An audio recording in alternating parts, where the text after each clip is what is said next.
Bonjour à toi, entrepreneur, freelance, indépendant ou simple curieux qui a vu le titre de cette vidéo et s'est dit, tiens, je vais aller voir ce que c'est.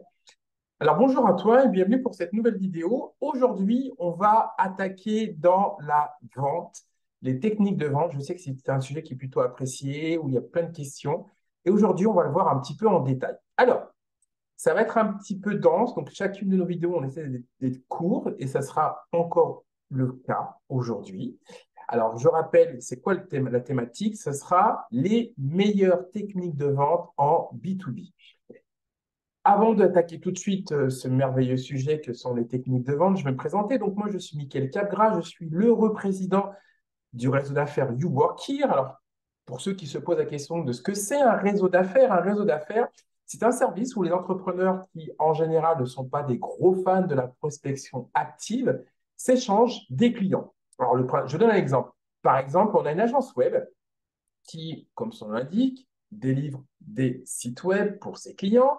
Et puis à un moment donné, patatras, le client, ah, mais il n'y a pas de contenu, il n'y a pas de visuel, il n'y a pas de photo. Alors l'agence web, ah, mais c'est pas mon boulot, moi. Mais par contre, je connais des gens qui peuvent t'aider. Donc ce sont des gens de son réseau d'affaires. Voilà. Donc là, le client, il dit, bah, écoute, mets-moi en relation. Et puis, bah, évidemment, l'agence web va appeler le rédacteur, le photographe de son réseau d'affaires et il va les mettre en relation avec ses clients. Voilà, vous avez compris le principe.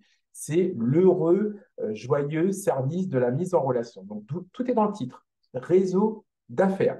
Et à côté de ça, comme ce service est lancé depuis maintenant 3 ans, il m'est souvent, de temps en temps, demandé, Mickaël, connaîtrais-tu par hasard des investisseurs parce que voilà, j'ai besoin de lever des fonds? OK, on me pose la question une fois, on me pose la question deux fois, on me pose la question trois fois, vous avez compris.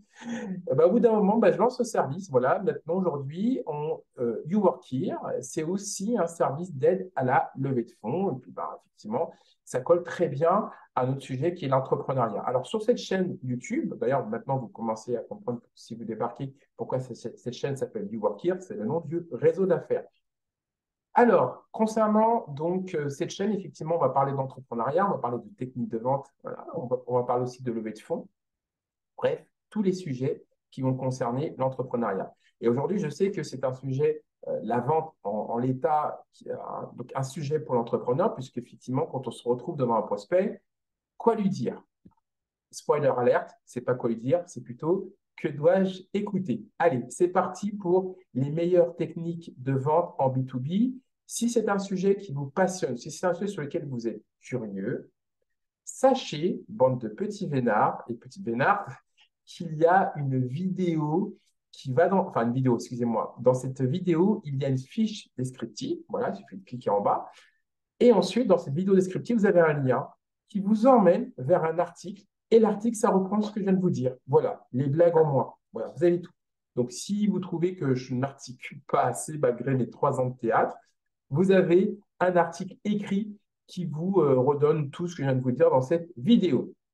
Alors, je vous passe l'intérêt évidemment de se former aux techniques de vente en B2B. Peut-être si quand même il y a des points. C'est-à-dire qu'au-delà du j'arrive pas à vendre ou j'arrive pas à trouver des clients, ça va effectivement vous faire par exemple gagner du temps. Des fois, ce n'est pas forcément des choses que l'on voit, mais c'est vrai que se former aux techniques de vente en B2B, là où c'est très intéressant, c'est que ça va surtout, si on devait résumer ce sujet-là, donc pourquoi se former aux techniques de vente en B2B, si je devais le résumer, c'est vous faire gagner du temps. Souvent, on dit des bons commerciaux, oui, la tchatch, etc., etc. Ou alors il est obsédé, je vais dans tous les stéréotypes qu'on a sur sur les commerciaux en général, c'est lui, il veut vendre, il veut vendre. En fait, pour avoir été un peu commercial et pour avoir discuté aussi avec des commerciaux, vous savez, l'obsession des commerciaux, l'obsession des bons commerciaux, c'est de ne pas perdre leur temps. Évidemment qu'ils aiment vendre, évidemment qu'ils n'aiment pas vendre. Mais si vous voulez, un commercial n'est pas payé pour faire des devis. Un commercial n'est pas payé pour passer du temps avec ses clients. Évidemment qu'il faut en passer pour pouvoir signer. Mais son sujet à lui, c'est de ne pas perdre de temps. Voilà. Une fois que c'est dit, ça va mieux. Allez, maintenant que je vous ai un petit peu résumé pourquoi évidemment, il y a plein de choses, hein, mais dans le pourquoi se forme aux techniques de vente, mais si on devait vraiment le résumer, c'est gagner du temps. Alors, on va attaquer tout de suite les meilleures techniques de vente en B2B. Peut-être me permettrait juste de vous indiquer que, avant même de parler de techniques de vente, ça va être important pour vous de soigner votre discours de présentation. Je le vois en tant qu'entrepreneur qui me fait de temps en temps prospecter, je l'ai même vu dans une ancienne vie, j'ai même moi-même été victime de cela. C'est une mauvaise présentation. Et méfiez-vous de ça. Dans l'idéal, non, pardon, au minimum, vous voyez, on va même pas se mettre d'un objectif de dingue, on va juste parler au minimum, on va définir. Au minimum, écrivez votre pitch sur une feuille de papier et regardez au moins si ça passe. Je vois trop d'entrepreneurs qui improvisent leur présentation et à la rigueur, s'ils avaient des talents d'improvisation, qu'ils étaient bons dans l'exercice, pourquoi pas. Le problème, c'est que ça se voit et ça se voit tellement sur leur tête que des fois, ils sont frustrés parce qu'ils n'en ont pas assez dit. Alors ça peut se travailler hein, sur quel point clé à insister, parce on ne pourra jamais tout dire, mais on peut quand même hiérarchiser les informations. Voilà. Et puis des fois, ils ont peut-être trop de temps par rapport au temps, enfin au chronomètre, etc. Et là, on sent qu'il pousse, il pousse. Bref, c'est le manque de préparation. Donc, par rapport à votre pitch, alors, il y a des vidéos sur le storytelling que je vous inviterai à consulter sur cette chaîne, même dans nos articles. Mais soignez votre pitch. Donc, pour moi, le pitch, alors c'est vrai que d'un côté, il y a ce qu'on appelle votre storytelling, votre histoire, et puis de l'autre, il y a le pitch commercial. Moi, j'aime bien mélanger les deux. D'ailleurs, je veux le faire. Comme ça, vous avez une démonstration. Donc, moi, Michael, 43 ans. Donc, je suis un ancien commercial dans l'informatique. Et puis après 11 ans de bon et loyer service, j'ai quitté ma boîte. Et après ça a été au tour de ma copine de s'en aller. Voilà, chacun son tour. Donc ce désert émotionnel, puisque j'étais partagé entre la solitude de l'entrepreneur et ce célibat forcé et contraint, c'est là que je découvre, et je le dis sans ironie, le monde merveilleux du réseau d'affaires. Et j'ai adoré. Le coup de foudre, la renaissance. Donc, en fait, en lançant YouWorkHere, c'est ce réseau d'affaires que moi, j'aurais voulu trouver en me lançant. Voilà ce que c'est YouWorkHere. Et l'idée, voilà, c'est d'apporter plein de services aux entrepreneurs qui cherchent à développer leur activité. Enfin, voilà. Sec, net, précis. Et alors, je ne sais pas si c'est le meilleur truc à dire, mais vous voyez que au moins, voilà, il n'y a pas ces moments de flottement, d'hésitation de ce que je veux dire. Et là, je sais que j'ai dit ce que j'avais à dire. Après, ceux qui sont intéressés viennent, ceux qui ne sont pas intéressés ne viennent pas. Voilà. Après, si on donne un peu plus de temps, je peux toujours ajouter des anecdotes, du suspense, des cascades, etc. Mais voilà. Voilà. Donc, une fois on a attaqué cette partie-là, on va voir quelques techniques.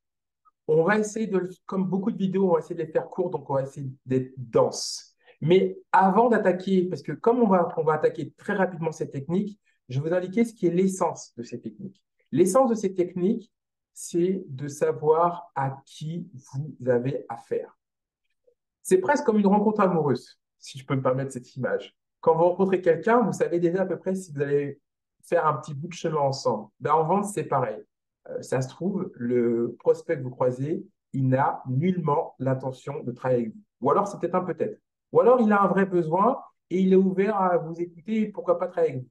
Et votre sujet, par rapport à cette technique de vente, c'est de connaître cette température, c'est de pouvoir mettre une note factuelle sur vos possibilités de signature ou pas avec ce prospect.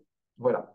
Lead, prospect, client, il y a une vidéo qui vous font le détail. Le prospect, c'est quelqu'un à qui, par exemple, vous avez remis votre devis. Donc, on pourrait dire, si on doit être précis, le lead. Voilà, à votre lead.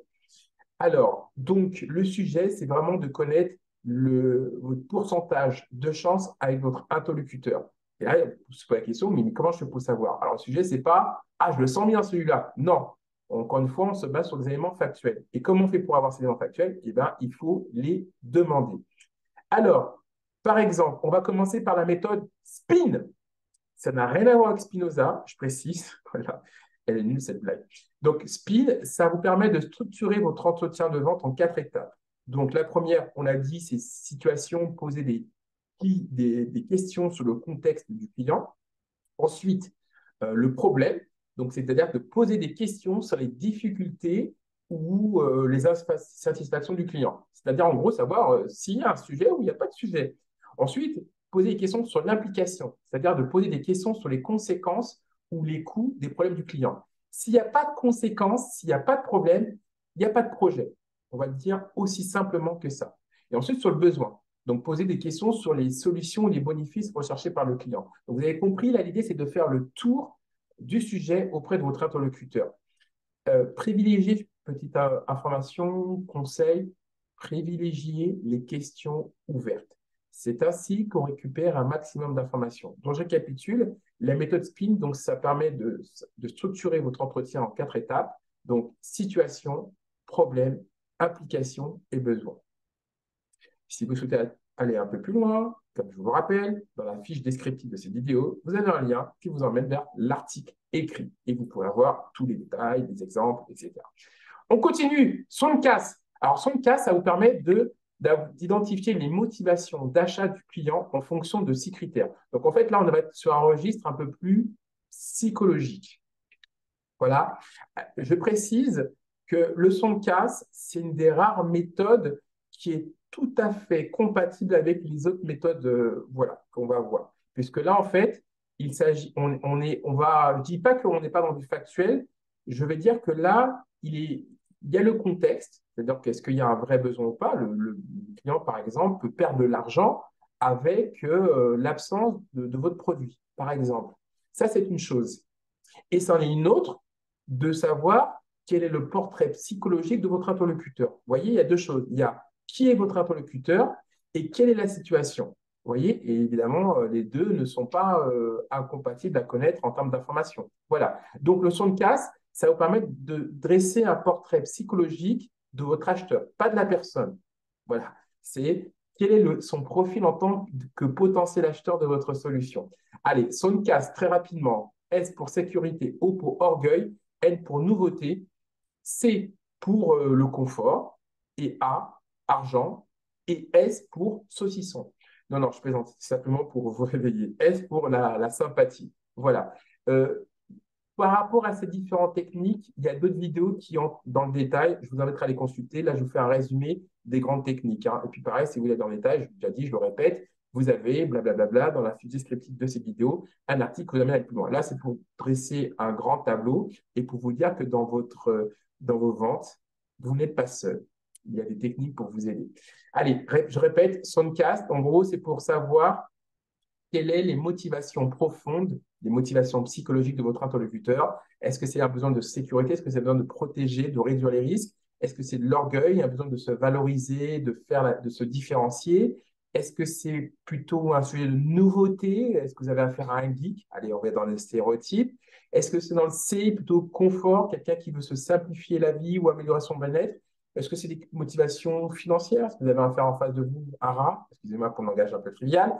Donc, est-ce qu'il a besoin d'économiser, de rentabiliser? Et est-ce que vous avez un interlocuteur qui est hypersensible à toute relation agréable ou de confiance? Voilà pour la méthode Soundcast. Allez, on continue. Le 4, ça va être plutôt une méthode pour conclure la vente. Voilà, donc ça c'est pareil, un peu comme le Soundcast, il est compatible avec les autres méthodes. D'autres le sont un peu moins, on va le voir tout à l'heure. Donc le 4, c'est en gros, très rapidement, c'est première étape, confirmation. Donc, on vérifie que le client a bien compris et accepté votre offre. L'accord, le A. Voilà. Donc, demandez au client s'il est prêt à passer à l'action. Et P, proposition. Donc là, c'est suggérer au client la meilleure façon de procéder voilà, pour avancer, pour finaliser sur la vente. Voilà. Donc, 4, c'est plutôt voilà, pour conclure. Et comme vous l'avez vu, ça ne s'oppose pas au son de casse et ça ne s'oppose pas ni également à la méthode de spin, puisqu'avant, on aura surtout récupéré de l'information. Là, si vous voulez, cap, on récupère de l'information, mais pour l'orienter. Là, on est un peu dans du judo, si je vais prendre cette image. Ensuite, je continue. CAB, la méthode CAB, là, ça va être davantage une technique pour construire votre argumentaire. Donc, en gros, le CAB, ça peut être aussi utilisé quand vous vous présentez. Ça, c'est une erreur que font beaucoup d'entrepreneurs. C'est par exemple de confondre les fonctionnalités de leur offre avec les bénéfices. Quand vous vous présentez pour la première fois à quelqu'un qui vous lui donner envie, ne présentez pas les caractéristiques de votre offre, présentez les bénéfices. Je donne un exemple. C'est comme si vous étiez vendeur de voiture et vous indiquez qu'il y a 4 roues, un moteur. Non, voilà, c'est pas ça le bénéfice. Le bénéfice, c'est que ça permet à la voiture, votre voiture que vous vendez permet de se déplacer de manière très agréable, très rapide d'un point A à un point B. Le bénéfice. Donc, posez-vous la question, quand vous, entrepreneur, avec votre offre, qu'est-ce que vous apportez? Pourquoi vos clients sont contents? Et c'est de ça dont vous parlez. Après, si votre prospect ou lead vous demande des détails, là, vous pouvez revenir sur les, les- les caractéristiques de votre offre. Donc, je répète, méthode, euh, on avait dit quoi? J'ai un trou. On avait dit la méthode de CAP, voilà, excusez-moi. Donc, le C pour les caractéristiques, le A pour les avantages et le B pour les bénéfices, le bien-être. Ensuite, on a quasiment terminé. Je vais essayer d'accélérer. Donc là, on a la méthode de qualification. Donc là, on revient sur comprendre le contexte. Donc, bande, B-A-N-T, bande. Donc, B, c'est pour budget, A, c'est pour autorité, L, c'est pour le besoin et T, c'est pour l'échéancier. Alors, effectivement, il y a eu de l'anglicisme quelque part qui s'est glissé parce que autant B pour budget, ça fonctionne, A pour autorité, authority, ça marche, B, budget, et N, ça, on n'a pas le mot besoin, c'est need, voilà, puisque c'est un acronyme anglais. Et T pour timeline. Voilà. Et en fait, T, temps, échéancier. Voilà. Là, je la fais très courte parce que là, on va surtout faire des méthodes de qualification. Donc, mais vous avez compris l'idée, c'est de récupérer un maximum d'informations sur le contexte. Donc, toujours sur la partie récupération d'informations sur le contexte, on a le MEDIC. MEDIC, c'est toujours pareil, c'est une méthode de qualification. M, alors très rapidement, M pour Matrix, l'indicateur économique, en termes de bénéfices, c'est-à-dire sur quel point on va pouvoir identifier, mesurer l'impact économique de votre solution. E pour économique, buyer, acheteur économique. Donc, en gros, qui est-ce qui va signer le chèque ou le contrat? Le D pour Decision Criteria, oui, c'est un acronyme anglais, autant pour moi. Donc, pour les critères de décision, qu'est-ce qui va servir à la décision d'achat du prospect? Ensuite, le D pour Decision Process, pour les processus de décision. I pour Identify Pain, donc problème et frais identifiés. Et C pour champion, donc c'est-à-dire celui qui va pousser la solution en interne. Je répète, indicateur, acheteur économique, critères de décision, processus de décision, problème et freins identifiés, prescripteur. Ça, c'est pour le médic. On a une méthode de qualification. Je fais la précision suivante. C'est plutôt bien adapté, voire particulièrement bien adapté pour tout ce qui est PME, voire grosse PME, et ce qu'on appelle aussi dans le jargon commercial les grands comptes. Voilà. Ensuite, CIMAC. CIMAC, et on va terminer là-dessus. C'est une technique de vente qui permet de structurer votre argumentaire et de le convaincre en 5 étapes. Oui, ça ressemble au CIMAC. Pardon, pas au CIMAC. Au bout d'un moment, on fatigue très vite quand on fait des vidéos. Ça permet en fait de… On avait parlé d'une méthode, vous vous en souvenez? La méthode CAP. Voilà. Donc là, effectivement, c'est une technique de vente qui permet de structurer votre argumentaire et de le convaincre en 5 étapes. Donc en gros, on présente la situation, l'idée, le mécanisme. Donc en gros, comment va fonctionner votre solution, les avantages, ça, je l'ai déjà dit, inutile de le rappeler. Et ensuite, la conclusion. Ouf! Allez, on répète. CIMAC, situation, idée, mécanisme, avantage, conclusion.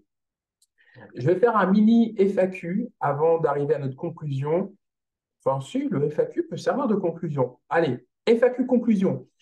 Est-ce qu'il y a une méthode parfaite? Non, il n'y a pas de méthode parfaite. Ça dépend toujours du contexte. Est-ce qu'il y a une bonne méthodologie? Oui, il y a une bonne méthodologie, c'est d'écouter le client. Voilà. D'écouter le client et de récupérer un maximum d'informations. Alors, il se trouve que si vous êtes un commercial expérimenté, vous avez cette habitude de récupérer un maximum d'informations. Si maintenant vous n'êtes pas un commercial expérimenté, c'est un peu le sujet de notre vidéo, il va falloir un petit peu structurer votre discours.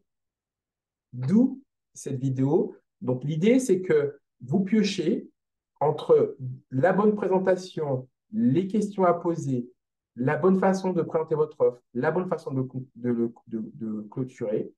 Vous l'apprenez par cœur. Par cœur. Et l'idée, c'est que ce soit un automatisme. Comme ça, il n'y a plus de frustration lorsque vous quittez vos rendez-vous, lead, prospect ou client. Client, si vous devez vendre des produits additionnels. Il n'y a que comme ça que ça peut marcher. Vous ne pouvez pas le faire en une fois. Tiens, je vais essayer une fois pour voir ce que ça donne. Non, vous devez le systématiser Et quand vous êtes à l'aise, ben là, vous pouvez vous accorder quelques libertés. Sinon, je vous le dis d'avance, ça ne fonctionnera pas. Sinon, je vous le dis, n'essayez même pas. En fait, vous allez juste vous emmêler le pinceau. Donc, par exemple, moi, j'ai une technique que je n'ai pas citée là-dessus, que je fais dans une autre vidéo, qui est la méthode BBDC, besoin, budget, échéance, décideur, concurrence. Je la connais par cœur parce que j'ai utilisé. Au départ, je l'ai écrit sur une feuille de papier. Et quand on arrive en clientèle, ben voilà, on la connaît par cœur et on est hyper à l'aise avec ça. On est hyper fluide. Et c'est ce niveau de fluidité que vous devez arriver avec les techniques de vente. Alors, on a dit technique de vente, technique d'argumentaire, technique de qualification. Sinon, je le dis, je le répète, ça ne fonctionnera pas. Donc, si vous le faites, faites-le à fond et ensuite, ben, vous voyez là où vous devez améliorer. Voilà, ça fera mon office de conclusion. J'espère que vous avez appris des choses. Alors, contrairement à beaucoup de vidéos, je suis quasiment persuadé que vous avez forcément dû apprendre quelque chose parce que là, pour cette vidéo, on allait quand même aller loin, même si on n'est pas allé dans le détail, parce que j'essaie de faire des vidéos courtes. Si vous avez aimé cette vidéo, vous savez ce qu'il vous reste à faire, la boîte de chocolat ou une pizza végétarienne, parce que j'aime bien les pizzas végétariennes, parce que je suis plutôt végétarien, ou alors paiement PayPal. Sinon, bah, je me contenterai d'un pouce, hein, comme à l'accoutumée. Si vous connaissez une personne qui serait susceptible d'aimer cette vidéo, soyez sympa avec elle, partagez cette vidéo. Et puis, si vous êtes entrepreneur, si vous souhaitez développer votre activité, ou si même vous vous sentez un peu seul dans votre activité et que vous souhaitez des sous, voilà, vous savez ce qu'il vous reste à faire. Rejoignez-nous, rejoignez-moi, et vous serez évidemment le ou la bienvenue. Et je vous dirais en plus, je tiens à vous remercier d'être resté jusqu'au bout de cette vidéo. Voilà, je vous dis à très bientôt pour une prochaine vidéo. Au revoir.